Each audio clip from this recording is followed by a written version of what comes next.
Welcome to the motherfucking relay. We're covering today's top boxing news. Okay, we'll start with this. A caption posted by Matchroom's own WBA bantamweight champion Nina Hughes to answer everyone who messages me about my fight news. To be honest, I'm not sure why I haven't been given a date yet, and believe me, I'm not happy about being inactive, and definitely not avoiding anyone or turning any fights down. As I've heard today, it's embarrassing to have to write this, but I've done a lot in the amateur and pros, and never avoided anybody. I'm not deluded and fully aware of my age, and maybe not as sellable as some girls, being a normal mom of 41 years old, but I'm me at the end of the day.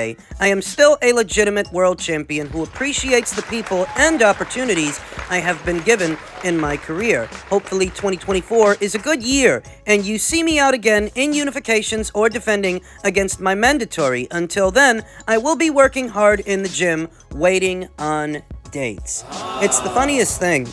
Nina Hughes was a more active fighter before she jumped into bed with Matchroom. You heard that right. Before she had a major promotional outfit behind her, she was a lot more active. She fought 4 times in 2022, capping off that year with the win over Jamie Mitchell for the WBA title. She subsequently joins Matchroom, and she only fought once last year. That's not what you would expect when a fighter pairs up with a major promotional outfit. It's supposed to be the opposite. It's supposed to be that joining that major promotional outfit is supposed to get you more fight dates, more exposure, more opportunities, but for Nina, it really has been the opposite, because I reiterate, she fought 4 times in 2022 without Matchroom in her corner. With Matchroom in her corner, she only fought once in 2023, and I understand that Nina was waiting on the opportunity to unify titles with Ebony Bridges last year. Ebony Bridges, who sat out most of last year and subsequently ended up losing her title. But even without an Ebony Bridges fight, Would Matchroom have not done more to keep Nina Hughes active, to keep her busy and keep her fighting? Because they did go as far as signing her, they do promote her,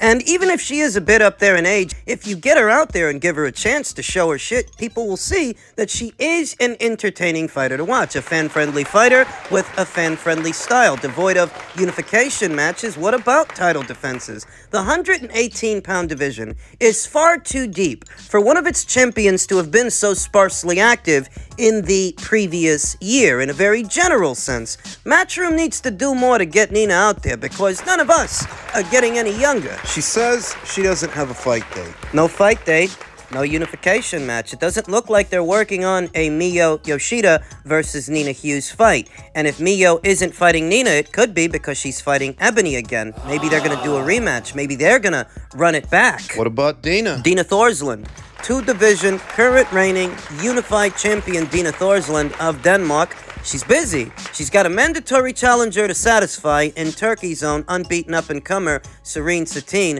That's supposed to be going down in late February, next month. Dina's busy. Looks like Miyo is busy too. So what Matchroom can do is get Nina Hughes a keep busy fight. A little easy one to tide her over. Nina says she hasn't been turning down fights. She hasn't been turning down opportunities. Matchroom's dropping a ball here. They seem to be asleep at the wheel, and I'm not one of these content creators that plays every fighter the violin. Not trying to be a member of anybody's team or anybody's friend. But as a consumer, on the outside looking in, it stands to reason that Nina Hughes should have more opportunities and more fight dates at her disposal now that she's with Matchroom than she did before. And if you're paying attention, she was quite literally a more active fighter without Matchroom than she is now with Matchroom. So something's got to give and something's got to change. She needs to be more active this year, and she can't do that if Matchroom doesn't utilize her. Not even talking about unification matches. Can you schedule some keep busy fights? Inexpensive ones, because I don't think Nina Hughes... It doesn't cost as much to do her fights as it might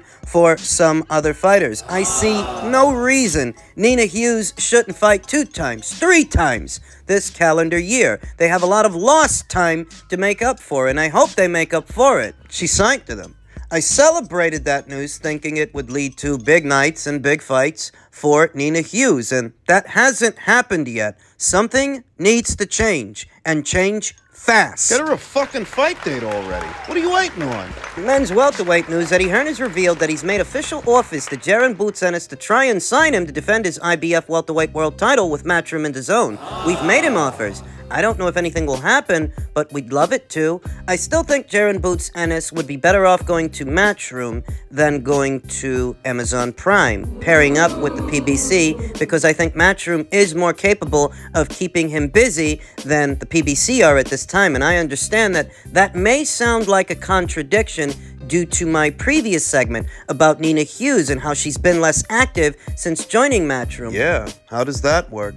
If they weren't able to keep Nina Hughes more active, what makes you think they're going to keep Jaron Boots Ennis more active? It's because of why they signed her and where they are in their careers, Nina Hughes and Jaron Boots Ennis. I believe they signed Nina Hughes with the intention of making an Ebony Bridges unification match. The problem is, Ebony sat out most of last year, and towards the end of it, she lost her Alphabet title. So when that happens, how can you do a Nina Hughes unification? You can't. So they ran out of ideas, whereas with Jaron Boots Ennis, who's a lot younger than Nina Hughes is, I mean, they're both unbeaten champions, but she's in her early 40s, he's in his 20s, and he's a male fighter. It's a different situation, different circumstances. They may have a lot more ideas on what to do with Jaron Boots Ennis than they currently have for Nina Hughes. That's how it breaks down, and you must consider that if Jaron Ennis goes with the PBC and Amazon instead of Matchroom, the PBC don't actually have any fight dates or any shows this month, and it doesn't look like they have any next month either. So Jaron Boots Ennis at the earliest, when is he going to get out? When's the next time we're going to see him? March? April? May? June? You're talking about 12 to 14 fight dates at the most. On how many of those shows is Boots going to be fighting on? And how many of those 12 to 14 shows are going to be hidden behind a paywall? Because if Boots is on one or some of them, that means less exposure. That means less and less people are going to see him less often than they should. I understand that Matchroom may be dropping the ball with Nina Hughes. They might be, and we'll see if they rectify that this year. But I don't think they dropped the ball with Jaron Ennis. I think they have big plans and good ideas for this fighter, that if he signed with them, that if he would have signed with them last year, they would have hit the ground running this one. What you must consider is the state of the welterweight division. The PBC no longer has the stronghold on that division that they used to. And if what Jaron Boots Ennis and Bozy Ennis are thinking is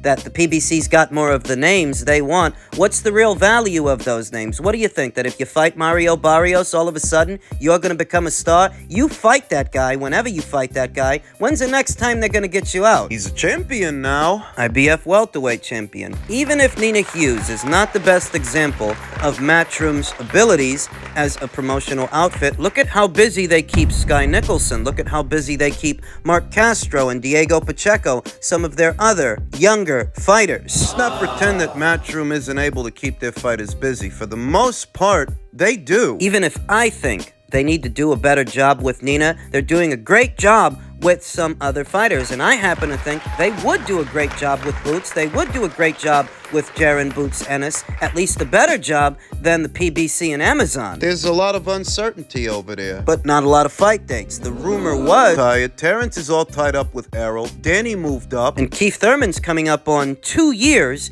of intense cruiserweight news per tweet from No Smoke Boxing via their sources. Goulamarian will be back in March. Arsene Goulamarian, reigning WBA cruiserweight champion, he stated on his Instagram account that his next fight will take place in March from Cuba, and that order came down all the way back there in October. It's been at least 3 months since then, and the WBA hasn't stripped him. They haven't kept their foot on his neck. What's going on with this guy? Because he seems a difficult man to pin down. His name was tenuously attached to a potential partnership with the people over there at Sky Sports and Boxer who are so invested in the cruiserweight division with Chris Billum-Smith and Lawrence Okolie, Richard Riakporhe. They have a stake in that weight class, and a couple of months ago there was a rumor that they had signed or tried to sign Arsen Goulamirian. I can only deduce that if his next fight is in Los Angeles, it's not because he's inked a deal with Sky Sports and Boxer. They're based out of the UK. Arsen Goulamirian sports a professional record of 27 wins with no losses, no draws, 18 knockouts. Mid-range to inside fighter, hard puncher, bit of a brawler. Sparsely active fighter, absentee champion. You will notice that he sat out all of 2020, all of 2021, didn't come back until late 2022, but he hasn't fought since then. He sat out all of last year, so once again, it's been over a year since this guy saw action. And currently, he's supposed to be under orders to satisfy his mandatory challenger in Yuniel Dorticos, but I don't know if that's going to be Arsen Goulamirian's next fight. We'll see if he makes it through that guy, if he makes it past him. Arsen is one of 3 champions in the men's cruiserweight division. 4 champions, really. There is Ring Magazine and lineal champion Jai Opetaia. There is WBC champion Noel Gavor. And WBO champion Chris Billum-Smith. Lest we forget, the winner of the now mandated IBF title fight for the newly vacated IBF title, the fight between what's supposed to be Zurdo Ramirez and former champion Mayris Briedis, if that fight even sees the light of day. As it pertains to Arsen Goulamirian, reigning WBA champion, who's supposed to be returning to action very soon over there on the West Coast in March, the most money for a cruiserweight champion, I'd say, would have to be in sharing the ring with Jai Opetaia, who the Saudis have taken a liking to. He's already fought 2 times in the last, 2 or 3 months, and they're already talking about bringing him back against an opponent that has yet to be announced. They floated the idea of having Jai take on light heavyweight champion Dimitri Bivol at a catchweight. Jai has been busy. Jai has been making up for lost time. The highlight reel knockout over Jordan Thompson. The more recent highlight reel knockout over Ellis Zorro, all in a matter of weeks. He's determined to make up for lost time, IBF title or no IBF title. The Saudis like him. The Saudis want to keep using him, and I'm sure they'd be willing to pay a champion handsomely to defend their title against Jai Opetaia. And that's where the area of opportunity lies for Arsen Goulamirian, who's already flying pretty low on the radar. If you want to start making serious money, then fighting Jai Opetaia is one avenue of opportunity. Yet another is over there on Sky Sports and Boxer. Lawrence Okolie, Richard Riakporhe, Chris Billum-Smith. The other avenue of opportunity for a cruiserweight to make some decent money is getting into business with Sky Sports and Boxer. Thus, if Arsen Goulamirian takes care of business in his very next fight in March in Los Angeles, those are the avenues of opportunity he needs to explore if he wants to make some serious scratch. Serious cash. Who's promoting the show? Don't know. Marv Nation, maybe? They're based out of the West Coast, or maybe it's Golden Boy Promotions. Because why would Arsen be fighting on the West Coast? Why would he be fighting in LA? In any event, we'll see what happens if he makes it through his next fight. There's some opportunities out there for him. Hey, what's up? El Animal in the house. I heard that Joseph Parker want to fight me in the March on Joshua Nugano undercard. So I'm very happy to hear that. I'm ready. I accept your offer, Joe. Let's do it. Let's go, baby. Let's get down to business. See you soon. That was unbeaten Olympian from Croatia, Filip Hrgovic, who happens to have a beautiful singing voice. Let's get down to business. Joseph Parker, the former champion, is willing to face him. It seems that Joseph had a few options on the table. Filip Hrgovic was one, Zhilei Zhang was the other. Of those 2 fights, I view the Filip Hrgovic fight as the slightly more winnable fight. What advantages does Joseph Parker bring into a Filip Hrgovic fight? Well, I think he's comparatively more athletic than Filip, faster than Filip, mid-range to inside and on his feet. He is certainly the more experienced fighter of the 2. Joseph Parker's younger than Deontay Wilder, younger than Tyson Fury, younger than Anthony Joshua, but man alive, He really has been in there with practically everyone. Carlos Takam, Andy Ruiz, Anthony Joshua, Dillian White, Derek Chisora, Junior Fa. He took Junior Zoe. And he beat Deontay Wilder more recently in one-sided fashion, not but 2 or 3 weeks ago. He kept busy last year,